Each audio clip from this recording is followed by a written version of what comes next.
You die, your heart stops, your breath fades. But this is not the end. In ancient Egypt, death wasn't a final chapter. It was the beginning of a journey through a mystical underworld filled with gates, guardians, trials, and terrifying gods. And to survive this perilous passage, one needed a guide, a sacred book, written not for the living, but for the dead. This is the story of the Egyptian Book of the Dead. Despite its dramatic name, the Book of the Dead isn't a single book. It's a collection, a series of over 190 magical spells written on scrolls, tomb walls, and sarcophagi, designed to help the dead navigate the afterlife. These texts weren't called the Book of the Dead by the Egyptians themselves. They called it the Book of Coming Forth by Day, because the goal wasn't just to survive the afterlife, it was to rise again, reborn with the sun, God Ra, in the land of eternal light. Each scroll was unique, tailored to the soul it was buried with. Some were simple, just a few spells.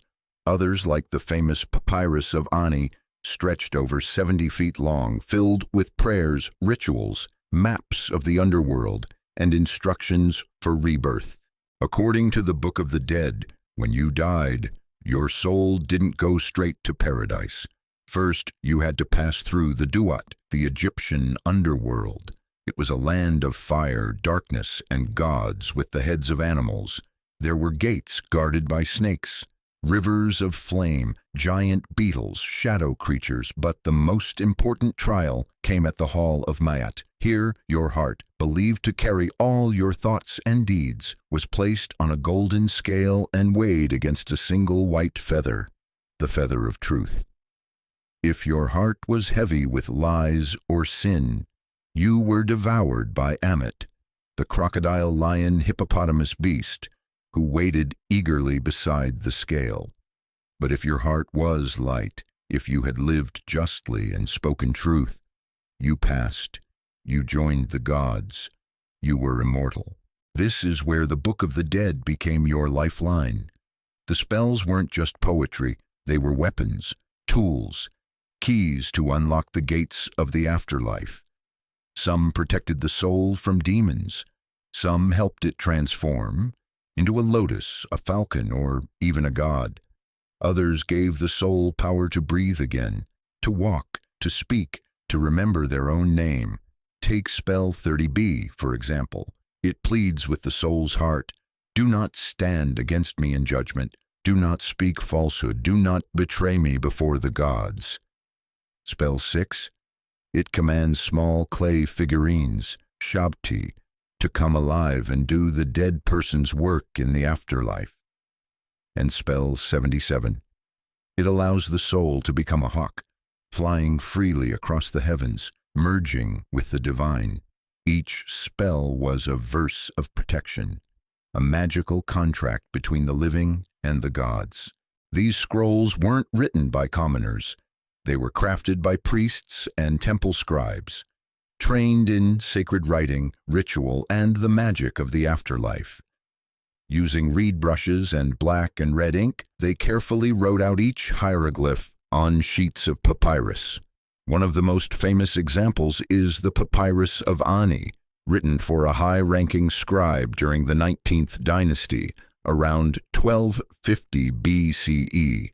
It's so beautifully detailed, it's considered a masterpiece of Egyptian religious art. Many of these scrolls were made to order.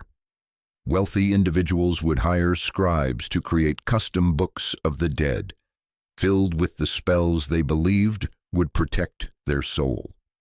For the poor, often just a single spell carved onto a coffin or painted inside a tomb had to be enough. What's most powerful about the Book of the Dead is that it wasn't just about dying, it was about living well. To pass judgment, your heart had to be light, free of guilt. That meant living with honor, generosity, and truth. That's why the final judgment wasn't about faith, it was about ethics. The soul would recite the 42 negative confessions declaring, "I have not stolen, I have not killed. I have not lied. If you failed, you were lost forever. If you succeeded, your soul was free, eternal. The Book of the Dead is more than ancient magic. It's a window into how an entire civilization understood life, death, and morality. To the ancient Egyptians, words were power, and in death it wasn't weapons, wealth, or armies that protected you. It was your truth and your spells. So the next time you see hieroglyphs carved into stone, remember, they weren't just art. They were a lifeline to eternity. Want more ancient secrets? Subscribe now and walk with us into the afterlife.